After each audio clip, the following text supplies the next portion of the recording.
consider this scenario. There's a child drowning in a pond, okay? This child happened to be a missing child, and there's a monetary reward for whoever finds him. Should you save the child? Obviously, most of us would say yes. Even Peter Singer, for example, would say that we ought to save the child. However, should you still save the child if the only reason that you're saving the child is because you would like the monetary reward and not because you care about the child's life? Peter Singer would state that does not matter our intentions. We should still do something about another thing that's happening if it's bad. It does not matter who we may hurt or have to sacrifice. The only thing that matters is the increase in average or overall happiness. Despite our intentions, we should do something about something else if it is not benefiting the whole. On the other hand, though, Kant's principles state that individuals must act based on their own maxims or intentions, and that we ought not to use others as mere means. This means, for example, sacrificing another person in order to save the whole. Kant believes that sacrificing oneself for others is acceptable, since it is a rational decision that does not involve anybody else, and it does not coerce or deceive others.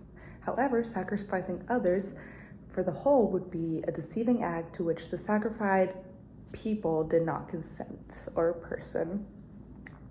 O'Neill's argument is much more complex than Singer's, but it is much more realistic also. O'Neill believes that people are dying of famine. O'Neill believes that people dying of famine is bad, but that it will be all right as long as people commit duties of beneficence and do not commit injustices or treat others as mere means. According to Kantian policies, what would not be obligated to help the starving. The policies forbid us to use others as mere means, but do not require to direct our benevolence to those who suffer most. Hello, my name is Noelia, and today I will be talking about Honora O'Neill's perspective of world hunger and famine relief, which includes the end in itself formulation of the categorical imperative and the concept of mere means. First, I will explain the end in itself formulation of the categorical imperative, which states that we should treat others as ends in themselves rather than means to an end. Second, I will provide definitions and examples of what it means to treat others as mere means rather than the end themselves. And lastly, I will draw conclusions between O'Neill's arguments and the issue of world hunger and famine relief. First, the end in itself Kantian belief states that we shall not treat others as mere means to an end, but as the end in itself. It is wrong to deceive people in order to get something that we want from them. And Kantian policies also state that what matters is our maxims or our intentions. If our intentions are good, then it does not really matter how we try to help, as long as we're doing our best with our hearts in the right place. And if our intentions are not good, then we are treating others as mere means rather than treating them as the end in itself, which is a violation of the Kantian principles. If we do not have good intentions, then we are trying to get something out of what we're doing for either ourselves or for some other purpose that is not helping the individual or group of people that we're helping solely for the purpose of helping them live a better life. Kantian policy states that we should always treat humanity as an end and never mere means.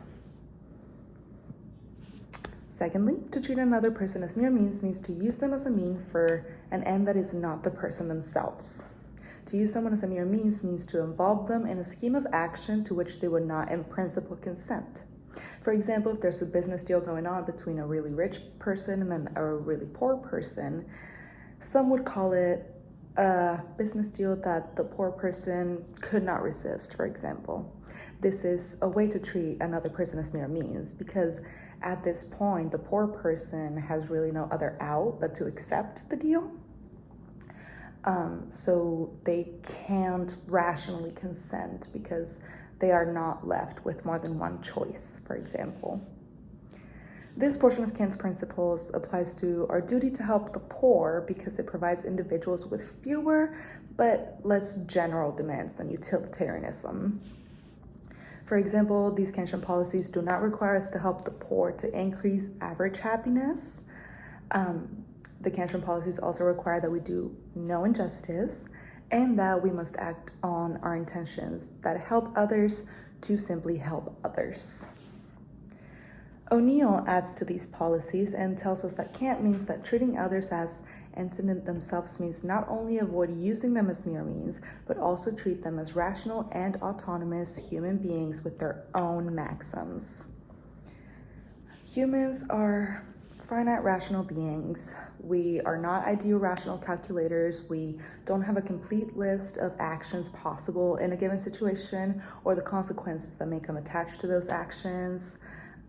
We have very limited abilities to assess and to use available information, and our cognitive limitations are complemented by limited autonomy. O'Neill also uses Kantian principle in order to explain her own view on our duty to help the world's impoverished. For Kantian policies, justice requires action that conforms to what could be done in a given situation while acting on maxims that use nobody. So it means try to help as much as you can with good intentions without using others as mere means. Not interfering with some sort of situation conforms to ordinary standards of commercial honesty, and political bargaining is not enough for justice towards the destitute, which is the poor. Therefore, she says that since the government is stronger than the poor citizens, then the government is still taking advantage of whatever work the poor individuals could do. They are still a part of society. So technically, the government is using the destitutes as mere means instead of as end in themselves, which is a violation of Kantian principles, which is why the government should be the ones that mostly do things to help the world's impoverished. She also states that the alleviation of need must rank far ahead of the furthering of happiness, which states that contrary to utilitarian belief, we should help the ones that are most in need and put those situations over situations that simply increase overall happiness if the situations that increase overall happiness are less serious and hurt less people than the situations that put more people in need. Finally, O'Neill states that since hunger and the risk of famine are damaging to human autonomy, any action that helps avoid or reduce famine must have a strong claim on any Kantian who is thinking through what beneficence requires.